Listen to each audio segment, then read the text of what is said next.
पुराने जुड़े हुए हैं, एक अभी जुड़े हैं, ये हैं निखिल कुमार जो अपने साथ में जुड़े हुए हैं, यही लगा हुआ है और अच्छा काम कर रहा है, यही है आगे उनकी संभावना है। आज बेसिकली अपन मैसेज मीटिंग अपनी कई बार हो चुकी है। आज अपन एक विशेष मुद्दे के साथ जुड़े हैं क्योंकि हमने लास्ट ईयर अपने एक पेंडिंग था धरना, जो कि जिसकी हमने पूरी मीटिंग कर ली थी, बातचीत हो गई थी अपनी सबसे। नैनीश जी घर में जो लास्ट मीटिंग हुई थी, पहले मेरे घर में हुई थी जनवरी में, फिर उसके बाद फरवरी में नैनीश जी के यहाँ हुई थी, तो 24 सितंबर को धरने देने का था। लेकिन आप सबको पता है कंडीशन अपनी मेरे पैर का फ्रैक्चर हो गया था, फिर वो लिंगरॉन हो गया, लंबा मामला हो खिंच गया, तो उस वजह से पेंडिंग हो गया। लेकिन बहुत दिनों से एक दरकार भी थी। अभी लेटेस्ट घटना जो टॉक उनियारा में, जो अलीगढ़ गांव में पत्रकारों के साथ, वो भी नेशनल पत्रकार थे, पीटीआई के थे, संवाददाता अजीत सिंह और धर्मेंद्र कैमरामैन थे, उनके साथ मारपीट हुई है।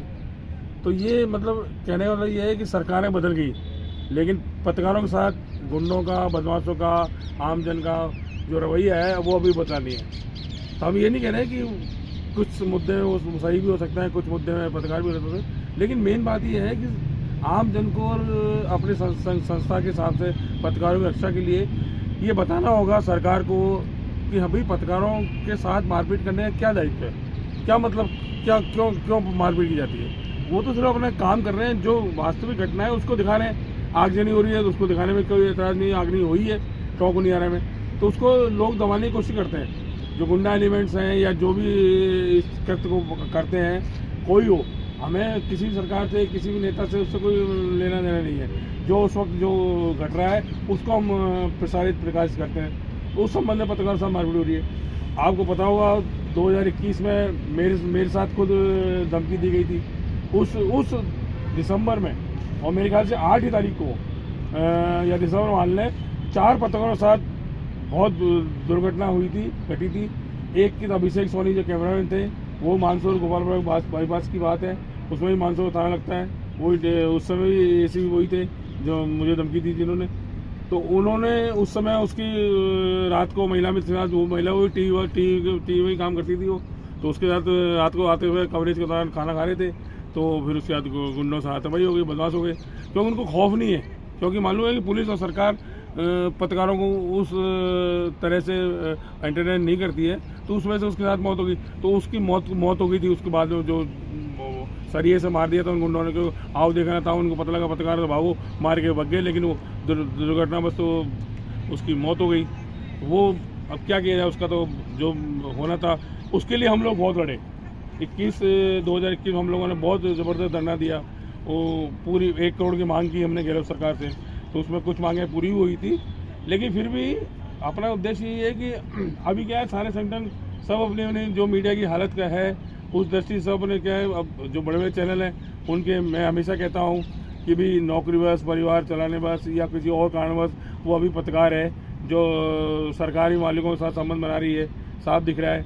तो उस तरह से पत्रकारों को तवज्जो नहीं मिल रही, मजबूरी उस काम कर रहे हैं। लेकिन पत्रकार होता है, वो खबर लाता है, जान जोखिम खेल के, पेन के जरिए चलता है, कैमरे के जरिए चलता है। लेकिन अगर उसकी जमीन जाग गया और उसकी कलम चल गई, तो बड़े बड़े लोग भी अर्श से फर्श में आने में 2 मिनट लगाएंगे। ये मेरा हमेशा क्या मानना है, क्योंकि अब वो मीडिया का जो दौर था, पहले संपादक के हाथ में सब कुछ होता था, उसको पता होता था कि ये पत्रकार है, ये इस बीट को अच्छी तरह देख सकता है। आजकल वो ये सब सिफारिश आती है।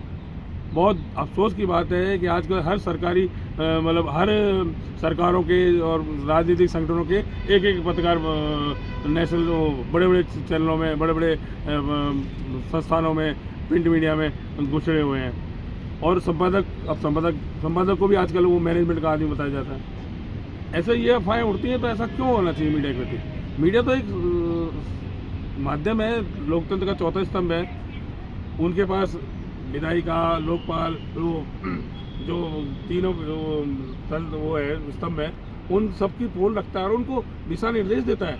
तो इसीलिए चौथा स्तंभ की स्थापना की गई थी कि भाई हमको, आपको जो भी कुछ चल रहा है, क्योंकि जो भी अगर एचओडी होता है ना, तो अपने डिपार्टमेंट में वो जाता है सीधा दूसरी मंजिल पर, या तीसरी मंजिल या फर्स्ट फ्लोर, तो वो सीधा जाता है, देखता है इधर उधर, बस उस समय गार्ड लोग सलाम कर देते हैं, वो अपने कमरे में बैठ गया और बस। व्यापारी संगठन हो, चाहे सामाजिक संगठन हो, और चाहे किसी भी प्रकार का संगठन हो, वो अपने साथ मिले, अपन उनका सहयोग लें और आगे बढ़े।